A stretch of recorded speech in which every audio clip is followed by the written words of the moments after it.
ये वो इंडियन डाकू है जिन्होंने जंगल पे रह के भी पूरा इंडिया सर पे उठा रखा था। इंडियन एक्टर और पॉलिटिशियन को किडनैप करना और लोगों को जान से मारना इसके लिए आम बात थी। यहाँ तक कि 3 महीने तक एक इंडियन एक्टर को किडनैप करके रखा, बट गवर्नमेंट इसका कुछ बिगाड़ नहीं सका। इंडियन गवर्नमेंट ने उसको पकड़ने के लिए 200 करोड़ रुपए का खर्चा किया। एसटीएफ के नाम से पूरी अलग फोर्स बनाना पड़े सिर्फ उसे पकड़ने के लिए। आखिरकार सन 2002 में उसे एक काउंटर में मार दिया गया। उसके गांव के लोग रातों रात करोड़पति बन गए। आखिरकार सवाल ये है कि कौन था वो शख्स और उसके मरने से गांव वाला कैसे करोड़पति बन गए। ये कहानी है इंडिया के मोस्ट वांटेड डाकू बीरप्पन की। बीरप्पन बचपन से ही अपनी फैमिली के साथ जंगल में रहता था। उनका छोटा सा एक घर था जंगल में और वो बहुत खुश था अपनी जिंदगी से। 1968 के बाद फॉरेस्ट डिपार्टमेंट ने उसे तंग करना शुरू किया। वो इनसे कहते थे जंगल के बाहर अपने घर बनाओ, बट बीरप्पन की फैमिली मना करते थे वहां से जाने से। कई महीनों तक चलता रहा। फॉरेस्ट ऑफिसर उसे तंग क्या करते थे, इनके घर में घुस के इनकी चीजें बाहर फेंका करते थे और ये फिर भी जंगल से बाहर जाने के लिए राजी नहीं थे। एक दिन बीरप्पन को गुस्सा आया और उसने अपनी कुल्हाड़ी से 2 फॉरेस्ट ऑफिसर को मार डाला और ये इसकी जिंदगी का पहला कत्ल था। इस कत्ल के बाद पूरी फॉरेस्ट डिपार्टमेंट और पुलिस बीरप्पन की तलाश में थी और हर जगह इसको ढूंढा जाने लगा।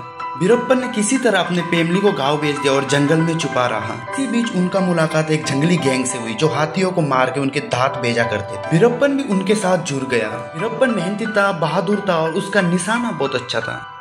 इसीलिए बहुत कम समय में ही बीरप्पन ने उस गैंग में अपना नाम बनाया। वो कई किलोमीटर दूर करे हाथी को भी एक गोली में मार गिराता था।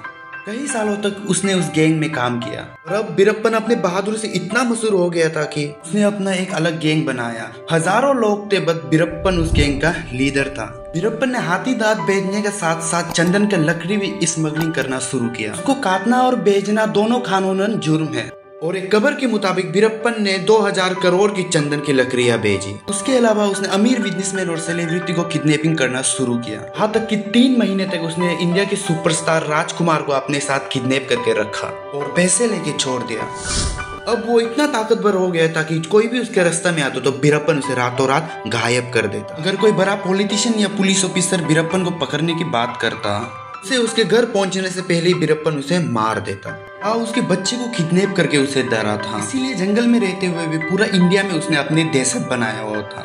बड़े बड़े पॉलिटिशियन और पुलिस ऑफिसर उसके नाम से कांपते थे और अब गवर्नमेंट को भी समझ में आ गया था कि अब इसे नहीं रोका तो ये इंडिया के लिए बहुत बड़ा खतरा बन सकता है। इसलिए गवर्नमेंट ने एसटीएफ नाम की एक अलग फोर्स बनाई और बीरप्पन को पकड़ने की प्लानिंग शुरू की। पुलिस और फॉरेस्ट वालों को अच्छी तरीके से पता था कि इसे जंगल में पकड़ना बहुत ही मुश्किल है, कि पहले भी बहुत बार कोशिश कर चुके थे पर वो नाकाम हो गए थे। चाहे जितने भी पुलिस ऑफिसर उसे जंगल में पकड़ने जाते हैं वो सब के सब मारे जाते हैं। इसीलिए पुलिस ने एक अलग ही प्लान बनाया। सबसे पहले बीरप्पन की गैंग के लोगों को भारी पैसे देके अपनी गैंग में मिलाना शुरू किया ताकि उनको बीरप्पन के हर चीज का पता चल सके और साथ साथ बीरप्पन के जो खास लोग थे उनको उनसे अलग करवाया ताकि वो कमजोर पड़ सके और पुलिस को आसानी उनको पकड़। सब चीज करने में पुलिस को 2 साल लग गए। अब पुलिस बीरप्पन के हर चीज से वाकिफ थे। अब पुलिस पूरी तैयारी के साथ थे।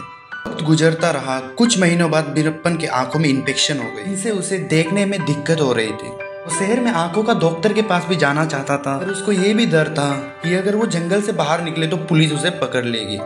उसकी आंखों की इन्फेक्शन इस कदर बढ़ गई थी कि हर चीज धुंधली दिखाई देने लगी और वो मजबूर होकर डॉक्टर के पास जाने की सोची। उसने एक एम्बुलेंस अरेंज किया और उस पे बैठ के शहर चला गया। एम्बुलेंस में इसलिए बैठा वो नॉर्मली ना कहीं रोका जाता है और ना ही पुलिस चेक किया जाता है। इस बार पुलिस को पहले से ही पता था कि वो एक एम्बुलेंस में बैठ के शहर जा रहा है। यहाँ तक कि एम्बुलेंस के जो ड्राइवर था वो भी पुलिस के साथ मिला हुआ था। रास्ते में ही थे कि पुलिस ने उनको चारों तरफ से घेर लिया। पुलिस देखकर एम्बुलेंस ड्राइवर ने गाड़ी रोकी और पुलिस के पास दौड़ के चला गया। ड्राइवर के निकलते ही 300 के करीब पुलिस ऑफिसर्स ने 900 राउंड फायर करके बीरप्पन और उसके 2 दोस्तों को एम्बुलेंस के अंदर ही मार दिया। अब सवाल ये आता है कि बीरप्पन के मरने से गाँव वाला कैसे करोड़पति बन गए, क्योंकि बीरप्पन ने हाथी दांत बेच के चंदन की लकड़ी स्मगलिंग करके और लोगों को किडनैपिंग करके अरबों रुपए कमाए थे और वो उन पैसों को जंगल के मुख्तलिफ हिस्सों पे छुपा के रखते थे। जब वो मारा गया तो गांव के लोगों ने जंगल में खुदाई करके वो पैसे ढूंढने शुरू किया और गांव वालों को जंगल के कुछ हिस्सों में पैसे मिले भी, जिससे वो लोग रातों रात करोड़पति बन गए। ये था बीरप्पन का कहानी और आप लोग को और आगे और कुछ कहानी देखना है तो मेरा चैनल को फॉलो कीजिएगा। Thank you so much for watching my video till then guys. मिलते हैं अगली वीडियो में और एक नई कहानी के साथ। तब तक के लिए बाय।